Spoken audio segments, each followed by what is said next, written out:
In this tutorial, you are going to learn how to create a calendar in Word through the implementation of one of the program's useful templates. Microsoft Office has a huge variety of templates, and these make creating popular documents very easy. Start Word and click the File button. In the menu that appears, click New.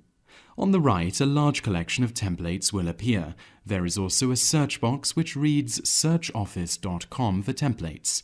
Into this box, type calendar and then the year that you want the calendar for, here 2013. Word will search office.com and the results will be displayed below. From the options, find a calendar that you like. Here we are using Classic 2013 Calendar. Double-click on its icon and it will download and open. This calendar has 12 pages, each of them representing a month. Now you can go through and enter all of the events that you already know about, such as birthdays. It is also a good idea to remove the tips that are on this calendar as well. Simply click on them and press Delete on the keyboard. Now you can easily print the calendar or just save it for future use, and that is how to create a calendar in Word.